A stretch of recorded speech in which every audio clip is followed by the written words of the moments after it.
ఓం గురుభ్యో నమః. ఓం మహాగణాధిపతయ నమః. ఓం శ్రీమాత్రే నమః. అందరికీ నమస్కారం అండి. ఈరోజు మనము ఏం తెలుసుకునే ప్రయత్నం చేద్దామంటే, ఇప్పుడు మనకి సెప్టెంబర్ 7వ తారీఖున చంద్రగ్రహణం ఏర్పడుతుంది కదా. ఆ చంద్రగ్రహణము మనకి 12 రాశుల వాళ్ళకి ఎలా ఉండబోతుంది అనే ఒక విషయాన్ని తెలుసుకునే ప్రయత్నం చేద్దాము.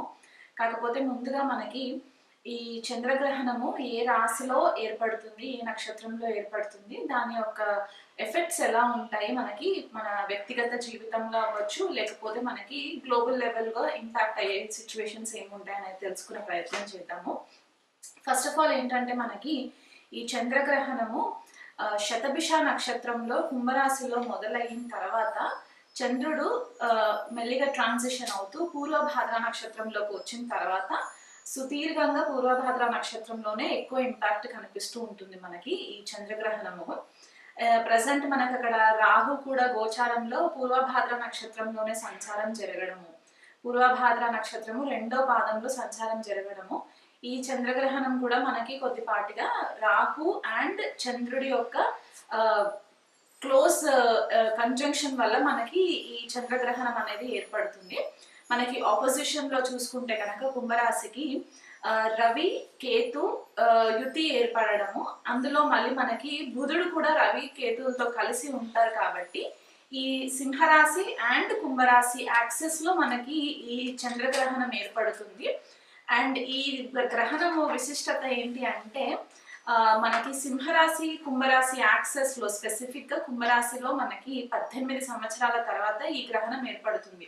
లాస్ట్ మనకి ఈ యాక్సెస్ లో ఏర్పడింది ఎప్పుడు అంటే సెప్టెంబర్ 11, 2007లో మనకి ఈ గ్రహణం ఏర్పడింది అనమాట. సో ఎగ్జాక్ట్ 18 years తర్వాత మనకి ఈ గ్రహణం అనేది సంభవిస్తుంది. కాబట్టి మీ వ్యక్తిగత జీవితంలో లాస్ట్ 18 years క్రితము మీకు ఏవైతే అనుభవాలు ఉన్నాయో ఒక్కసారి మీరు నెమరు వేసుకునే ప్రయత్నం చేయండి. అంటే మీకు మంచి జరిగిందా, లేకపోతే ఈ గ్రహణం తర్వాత మీకు ఏమైనా సడన్ గా ట్రాన్స్ఫర్మేషన్స్ జరిగాయా పర్సనల్ లైఫ్ లో, 18 years క్రితము మీకు ఏవైనా కొత్త అలవాట్లు ఏమైనా ఉంటే కనుక, అంటే ఆ 18 years పీరియడ్ లో ఏవైనా మనకి హ్యాబిట్స్, అవి మంచి హ్యాబిట్స్ అవ్వచ్చు, చెడు హ్యాబిట్స్ అవ్వచ్చు, ఏవైనా ఉండుంటే కనుక అవి కొద్దిగా మనకి ఈ గ్రహణం తర్వాత ఆల్టర్ అయ్యే ఛాన్సెస్ కనిపిస్తూ ఉంటాయి. ఇంకొక విశిష్టత ఏంటి అంటే, గురువు మనకి ప్రజెంట్ ట్రాన్సిషన్ లో మిథున రాశిలో సంచారం జరుగుతుంది కాబట్టి ఈ గురువు వచ్చేసి ఏంటంటే మనకి రాహుకి ట్రైన్ యాక్సెస్ లో ఉంటారనమాట.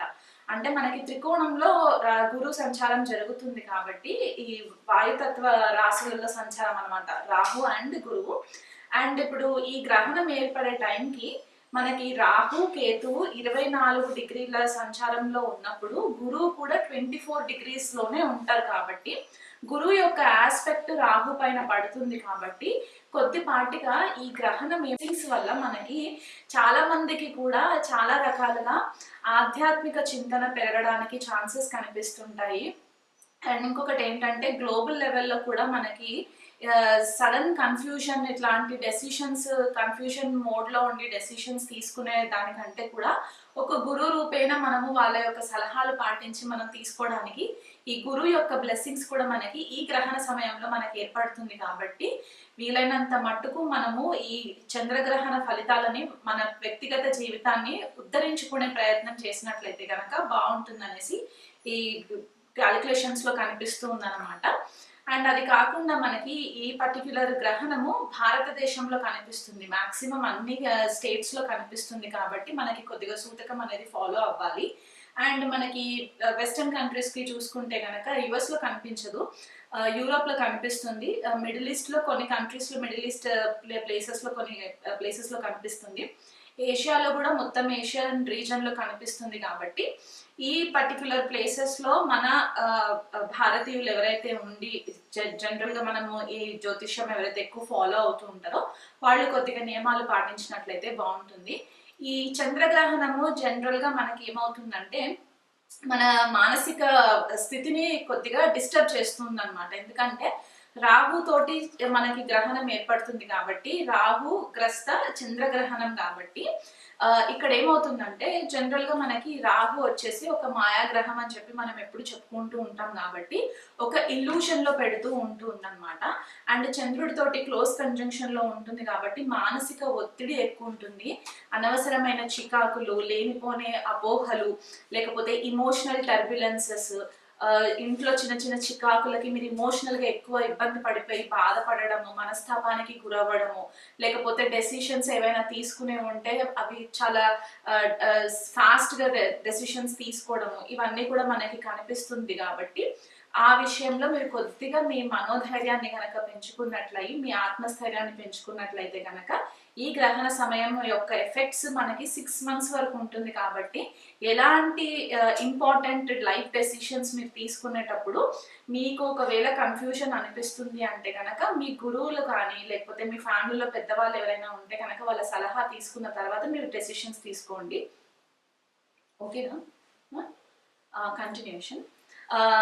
ఈ గ్రహణం మనకి సెప్టెంబర్ 7వ తారీఖున సాయంత్రము 8:58 కంటే దాదాపు 9 గంటలకి స్టార్ట్ అవుతుంది అనుకుంటే కనుక నెక్స్ట్ డే అంటే మిడ్ నైట్ మనకి September 8th mid night 2:20 time వరకు కూడా మనకి ఇది కంటిన్యూషన్ ఉంటుంది. అంటే ఆల్మోస్ట్ ఒక 5 hours వరకు మనకి ఆ డిఫరెన్స్ కనిపిస్తూ ఉంటుంది అనమాట. ఎక్లిప్స్ అంటే స్టార్టింగ్ మళ్ళీ మిడ్ లెవెల్ కి రావడము, తర్వాత సెట్టింగ్ లెవెల్ కి రావడానికి మనకి టైం పడుతుంది. కాబట్టి ఈ గ్రహణ సమయంలో వీలైనంత మట్టుకు ఎవరు కూడా బయటికి వెళ్ళి చంద్ర దర్శనం చేసుకునే ప్రయత్నం చేయకండి. మీరు ఇంకా మానసికంగా స్ట్రాంగ్ అవ్వడానికి, మెంటల్ స్టెబిలిటీ రావడానికి ఈ చంద్రగ్రహణం టైంలో మీ ఇష్టదేవత మంత్రం ఏదైనా సరే మీకంటూ ఒకవేళ గురువు రూపేణ మీకు మంత్రం ఉపదేశం ఉంటే కనుక ఆ మంత్ర చాంటింగ్ చేసుకుంటూ ఉండండి. ఒకవేళ లేని వాళ్ళు ఉంటే కనుక మీ ఇష్టదేవత ఎవరైతే ఉంటే వాళ్ళ యొక్క మంత్ర చాంటింగ్ మీరు రెగ్యులర్ గా ఈ గ్రహణం టైంలో కనుక మీరు చేసుకున్నట్లయితే మీకు చాలా మంచి రిజల్ట్స్ కనిపిస్తూ ఉంటాయి. అసలు మా ఇష్టదేవత ఎవరో మాకు తెలీదు, మాకు ఏం చేయాలో తెలీదు అని అనుకున్న వాళ్ళు ఎవరైనా ఉంటే కనుక ఓం శివాయ నమః ఇది మీరు ఒక లెక్క లేకుండా అంటే 108 కౌంట్ లేకుండా లేకపోతే 21 కౌంట్ లేకుండా మీ ఓపిక ఈ పర్టికులర్ గ్రహణం టైంలో గనక మీరు కూర్చొని ఒక సాధన రూపంలో గనక మీరు కంటిన్యూస్ గా మీరు చేసుకున్నట్లయితే దీని ఎఫెక్ట్స్ కూడా మీకు చాలా హెల్ప్ అవుతాయి. ప్లస్ మీకు మానసికంగా స్ట్రాంగ్ అవ్వడానికి హెల్ప్ అవుతుంది. ఏదైతే క్లెన్సింగ్ పార్ట్ ఉంటుందో జనరల్ గా మనకి గ్రహణాలు ఏం చేస్తాయంటే వ్యక్తిగత జీవితంలో చాలా చేంజెస్ తీసుకొస్తూ ఉంటుంది అనమాట. అది ఒక రకంగా మెటీరియల్ ట్రాన్స్ఫర్మేషన్ అవ్వచ్చు, స్పిరిచువల్ ట్రాన్స్ఫర్మేషన్ అవ్వచ్చు. కాబట్టి ఆ ట్రాన్స్ఫర్మేషన్ ఫేజ్ కి కనుక మనము తట్టుకోనికి శక్తి ఉండాలి. కాబట్టి మీరు ఎప్పుడైతే ఈ దైవత్వానికి క్లోజ్ అవుతూ ఉంటారో అది మీకు చాలా మట్టుకు హెల్ప్ అవుతుంది. మాకు ఏ మంత్రాలు రావు అనుకుంటే సింపుల్ గా లలిత సహస్రనామం కూడా మీరు చాంటింగ్ చేసుకున్నా కూడా ఇబ్బంది లేదు. ఎందుకంటే పౌర్ణమి టైంలో చంద్రగ్రహణం ఏర్పడుతుంది కాబట్టి సాక్షాత్ లలితా పరమేశ్వరినే మనము పౌర్ణమి చంద్రుడిలో చూస్తూ ఉంటాం. కాబట్టి అమ్మవారి నామం తీసుకునైనా సరే మీరు సహస్రనామాలు చేసుకోవచ్చు. లేకపోతే సహస్రనామంలో ఏదన్నా ఒక నామం మీరు కనెక్ట్ అవుతే కనుక ఆ నామంని కూడా మీరు కంటిన్యూగా జపం చేసుకోండి. ఈ టైం ఏదైతే నేను చెప్పానో ఆ టైంకి వీలైనంత మట్టుకు మౌనం పాటించండి. గ్రహణం టైంలో మౌనం పాటించండి. గ్రహణం అయిపోయిన తర్వాత కూడా మీకు కొన్నిసార్లు ఏమవుతుందంటే కొన్ని స్పెసిఫిక్ రాశిస్ ఉన్నాయి, అవి నేను చెప్తూ వెళ్తాను. వాళ్ళు చాలా కేర్ఫుల్ గా ఉండాలి. ఏదైనా మీకు ఎవరితోటన్నా డిస్కషన్ చేయాలి అని అనుకుంటే 1కి 10 సార్లు ఆలోచించి డెసిషన్ తీసుకున్న తర్వాత మీరు వాళ్ళతో కమ్యూనికేట్ చేసే ప్రయత్నం చేయండి. ఈ పర్టికులర్ టైంలో ఏమవుతుందంటే మీకు ట్రిగర్ క్రియేట్ చేయడానికి కూడా చాలా వ్యక్తులు మిమ్మల్ని ఇరిటేట్ చేస్తూ ఉంటారు. కాబట్టి మీ మనోధైర్యాన్ని కోల్పోకుండా వీలైనంత మట్టుకు కేర్ఫుల్ గా హ్యాండిల్ చేసుకున్నట్లయితే మీకు ఈ గ్రహణం కూడా పెద్దగా నెగటివ్ ఎఫెక్ట్స్ ఇవ్వకుండా ఉంటుంది.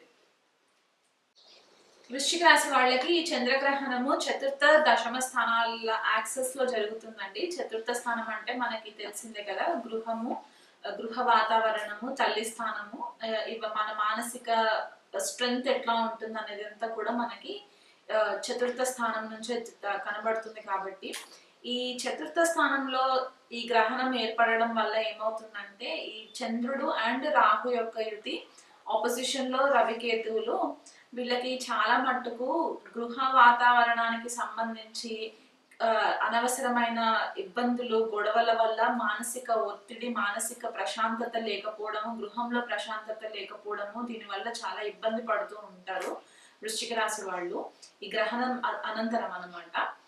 ఒక 6 months వరకు దాని ఎఫెక్ట్స్ ఉంటూ ఉంటాయి. గృహంలో కూడా చేంజెస్ రావడం, అంటే ఎవరైనా ప్రాపర్టీ కొనుక్కొని కొత్త గృహంలోకి వెళ్ళడానికి కూడా అది పాజిటివ్ గా ఒక హెల్ప్ అవుతుంది అనమాట వీళ్ళకి. ఎక్కడైనా కొత్తింటికి అంటే గృహ ప్రవేశం చేసుకొని కొత్తింటికి వెళ్ళడము, లేదా ఆల్రెడీ కన్స్ట్రక్షన్ ఉన్న ప్రాపర్టీస్ ఉన్నా, లేకపోతే మీరు ఎక్కడైనా గృహం కొనుక్కోవాలనుకుంటున్నా, ఫ్లాట్స్ కొనుక్కోవాలనుకున్నా, లేకపోతే ఎక్కడైనా ఓపెన్ ప్లాట్స్ కొనుక్కోవాలనుకున్నా, ఆ విషయంలో మీకు కొద్దిపాటిగా ఎదురు దెబ్బలు తగలడం అనేది కూడా కనిపిస్తుంది. ఎందుకంటే రాహు ఇన్వాల్వ్ అయి ఉన్నారు కాబట్టి కొంచెం ఇక్కడ చీటింగ్ జరిగే ఛాన్సెస్ కనిపిస్తున్నాయి. కాబట్టి దానివల్ల మీకు కొద్దిగా ఇబ్బంది పడే ఛాన్సెస్ కనిపిస్తున్నాయి. మీకు హెల్త్ విషయంలో కూడా కొంచెం కేర్ఫుల్ గా ఉండండి.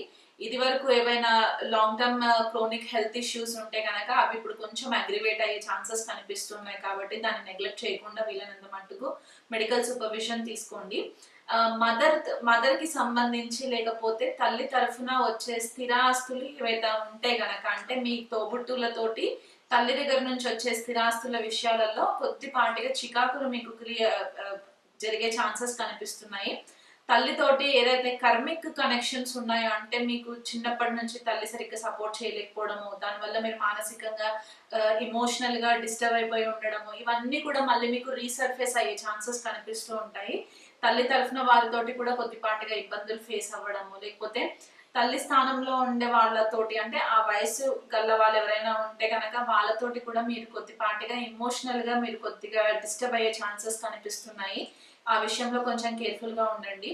మీరు ఏవైనా సరే ఇతరేతర సీక్రసీస్ ఏవైనా ఉంటే కనుక ఆ సీక్రసీస్ అన్ని కూడా ఇప్పుడు బయటపడే ఛాన్సెస్ ఉంటాయి. కాబట్టి వీలైనంత మట్టుకు ఆనెస్ట్ గా ఉండి ట్రాన్స్పరెంట్ గా ఉండే ప్రయత్నం చేసుకోండి. లేకపోతే మీకు గృహంలో చాలా చికాకులు వచ్చే ఛాన్సెస్ కనిపిస్తున్నాయి. కొంతమందికి స్పెసిఫిక్ గా ఇక్కడ ఈ గ్రహణం అనంతరం ఏమవుతుందంటే మీకు ఇంట్లో వాటర్ లీకేజెస్ కూడా కనిపించే ఛాన్సెస్ ఉంటాయి. అంటే సడన్ గా ఏదైనా పైపులు పగిలిపోవడము, దానివల్ల వాటర్ లీకేజెస్ అవ్వడము, ఇంట్లోకి నీళ్ళు వచ్చేయడము, ఈ వర్షాకాలం కాబట్టి ఇంట్లోకి సడన్ గా వాటర్ వచ్చేయడము, దానివల్ల మీకు అంతా కూడా ఈ ఇంటికి సంబంధించి చేంజెస్ అన్నమాట. కొద్దిగా మళ్ళీ అంత పాతవన్నీ క్లియర్ చేసేసుకొని ఆ బ్లాకేజెస్ అన్ని ఎక్కడెక్కడైతే ఐడెంటిఫై చేసుకొని అవి మళ్ళీ కొత్తగా రెక్టిఫై చేసుకోవడము, ఆ రీకన్స్ట్రక్షన్ చేయించుకోవడము, ఇలాంటివన్నీ కూడా కనిపిస్తున్నాయి. వృశ్చిక రాశి వాళ్ళు కూడా సేమ్ కర్కాటక రాశి వాళ్ళకి ఎలాగైతే చెప్పానో మీరు కూడా వీలైనంత మట్టుకు నీటి ప్రదేశాలకి కొద్దిగా దూరంగా ఉండండి. గ్రహణం అయిన 6 months వరకు కూడా ఎలాంటి జల ఉండే ప్లేసెస్, అంటే వాటర్ ఎక్కువ ఉండే ప్లేసెస్ కి ఎక్కువ విజిట్ అవ్వకుండా ఉంటే మంచిది. మానసికంగా చాలా డిస్టర్బ్ అయ్యే ఛాన్సెస్ కనిపిస్తున్నాయి. కాబట్టి ఆ విషయంలో కేర్ఫుల్ గా ఉండండి. దశమ స్థానంలో రవికేతువుల యుతి ఏర్పడుతుంది కాబట్టి ఇక్కడ ఈ గ్రహణం యొక్క ఎఫెక్ట్స్ దశమ స్థానం పైన ఉంటుంది. కాబట్టి మీరు వర్క్ ప్లేస్ లో మీరు చాలా సెంటర్ ఫోకస్ అయిపోతారు. మేనేజర్స్ తోటి కూడా కొద్దిపాటిగా కాన్ఫ్లిక్ట్స్ వచ్చే ఛాన్సెస్ ఉన్నాయి. కాబట్టి వీలైనంత మట్టుకు ఆధ్యాత్మికంగా ఉండి మెడిటేషన్ చేసుకున్నట్లయితే మీకు ఒక మెంటల్ క్లారిటీ రావడానికి హెల్ప్ అవుతుంది. మీరు ఇంకా మెంటల్ గా చాలా డిస్టర్బ్ అవుతున్నాను, నాకు ఇమోషనల్ గా డిస్టర్బ్ అవుతున్నాను అని అనుకుంటే గనక దగ్గరలో ఎవరైనా మంచి సైకియాట్రిస్ట్ కానీ సైకాలజీ థెరపిస్ట్లు ఉంటే గనక వాళ్ళని కన్సల్ట్ చేసినా కూడా మీకు కొద్దిపాటిగా రిలీఫ్ ఉంటుంది. చంద్రగ్రహణము ఫలానా రాశి వాళ్ళకి ఎఫెక్ట్ ఎక్కువ ఉంటుంది, ఫలానా రాశి వాళ్ళకి ఎఫెక్ట్ తక్కువ ఉంటుంది అనే భేదం లేకుండా ప్రతి ఒక్కళ్ళు కూడా చంద్రగ్రహణం అయిపోయినా వితిన్ 1 week టైం మీకు టైం తీసుకొని, జనరల్ గా అయితే మనకి 2-3 days లో అని చెప్తాము. ఒకవేళ 2-3 రోజుల్లో మీకు టైం దొరకట్లేదు అని అనుకుంటే కనీసం ఒక 1 week గ్యాప్ లో మీరు దగ్గరలో ఉన్న శివాలయంకి వెళ్ళి అక్కడ నవగ్రహ శాంతి చేయించుకోండి. ఎందుకంటే ఇక్కడ రాహు, శని, చంద్రుడు, రవి, కేతు, బుధుడు, మేజర్ ప్లానెట్స్ అన్ని కూడా ఇంపాక్ట్ ఎక్కువ క్రియేట్ అవుతున్నాయి. కాబట్టి ఈ గ్రహాలకు అన్నిటికీ కూడా శాంతి చేయించుకోండి. మెయిన్ గా వచ్చే రాశులు ఎవరు అంటే సింహరాశి, కర్కాటక రాశి, కుంభరాశి, మీన రాశి వాళ్ళు, అండ్ మనకి వృశ్చిక రాశి వాళ్ళు, కన్యా రాశి వాళ్ళు, వీళ్ళు ఎక్కువ కూడా మకర రాశి వాళ్ళు. ఈ రాశుల వాళ్ళు చాలా ఇంపార్టెంట్ గా మీరు గ్రహణ శాంతి పూజ చేయించుకున్నట్లయితే మంచిది. కొంతమంది పిల్లలు గ్రహణం టైంలోనే పుడుతూ ఉంటారు. కాబట్టి ఫ్యామిలీస్ లో ఎవరైనా ప్రెగ్నెంట్ లేడీస్ ఉంటే కనుక ప్రెగ్నెంట్ లేడీస్ జనరల్ గా పెద్దవాళ్ళు చెప్పిన రెగ్యులర్ ప్రికాషన్స్ అన్ని కూడా తీసుకునే ప్రయత్నం చేసుకోండి. గ్రహణ నీడల్లోకి వెళ్లకుండా వీలైనంత మట్టుకు ఇండోర్స్ ఉండడానికి ప్రయత్నం చేసుకోండి. గ్రహణం టైంలో ఎవరైనా పిల్లలు కనుక పుడితే దగ్గరలో ఉన్న ఆస్ట్రాలజర్స్ తో కానివ్వండి, లేకపోతే మమ్మల్ని కాంటాక్ట్ అయినా సరే జన్మజాతకం గీసుకున్నప్పుడు మనము గ్రహణ శాంతి పూజ కూడా మనం చేయించుకోవడం చాలా ఇంపార్టెంట్ అయిపోతుంది. అది 21 days లోపల మీరు పూజ చేయించుకోవాలి. దీని ఎఫెక్ట్స్ మనకి చాలా ఫ్యూచర్ లో ఎక్కువ పిల్లల పైన ఎఫెక్ట్ పడే ఛాన్సెస్ ఉంటాయి కాబట్టి ఈ స్పెసిఫిక్ గా ఈ పాయింట్ చెప్పడం అనేది జరుగుతుంది. టెంపుల్ కి మాత్రం విజిట్ అవ్వండి. గ్రహణం టైంలో స్పెసిఫిక్ గా మీకు మనోబలం పెరగడానికి, మానసిక ఒత్తిడి తగ్గి మనోస్థైర్యం పెరగడానికి ఓం శివాయ నమః అనే మంత్రాన్ని రెగ్యులర్ గా చాంటింగ్ చేసుకోండి. ఆ గ్రహణం టైం అంతా కూడా నేను ఇంట్రొడక్షన్ లో చెప్పాను. అది కాకుండా మీరు మీ ఇష్ట దేవత మంత్రం ఏదైనా ఉంటే ఆ మంత్రం పారాయణం చేసుకోండి. లలిత సహస్రనామం చేసుకునే వాళ్ళు ఉంటే లలిత సహస్రనామం చేసుకోండి. అమ్మవారి నామం ఓం శ్రీమాత్రే నమః అనేది 108 times చేసుకున్నా సరిపోతుంది. లేదా లెక్క లేకుండా మీకు గ్రహణం అంతా కూడా ఒక 4 hours నేను కూర్చొని చేసుకుంటాను అనుకుంటే గనక మీరు అలా ధ్యానంలో ఉన్నా కూడా మీకు చాలా మట్టుకు మెంటల్ రిలీఫ్ ఇస్తుంది. ఒక ప్రొటెక్టివ్ ఆరా మీకు ఏర్పడడానికి ఛాన్సెస్ ఉంటాయి. కాబట్టి ఇవన్నీ కూడా చేసుకునే ప్రయత్నం చేసుకోండి. ఎవరితో ఎక్కువ డిస్కషన్స్ లోకి వెళ్ళకండి. మీకు ఎవరైనా టాక్సిక్ మనుషులు ఉన్నారు మీ చుట్టుపక్కల అనుకుంటే కనుక వీలైనంత మట్టుకు వాళ్ళ కాల్స్, వాళ్ళ టెక్స్ట్ మెసేజెస్ అవాయిడ్ చేసేసి మీ ధ్యానం పైన మీరు ఎక్కువ ఫోకస్ చేసి మీ సాధన బలం పెంచుకునే ప్రయత్నం చేసుకున్నట్లయితే ఎటువంటి ఆర్గ్యుమెంట్స్ లేకుండా ఈ గ్రహణం యొక్క ఎఫెక్ట్స్ నుంచి మీకు బయటపడడానికి చాలా మంచి సోర్సెస్ కనిపించే ఛాన్సెస్ ఉన్నాయి. కాబట్టి మొత్తం ప్రపంచ శాంతి అంతా కూడా మన మన పైన భారం ఉంటుంది. కాబట్టి సూక్ష్మంలో మోక్షం లాగా మీరు ప్రే చేసుకునేటప్పుడు ప్రపంచంలో ఉన్న వాళ్ళందరూ కూడా బాగుండాలని చెప్పి మనస్ఫూర్తిగా మీ దైవారాధన చేసుకోండి. నమస్తే.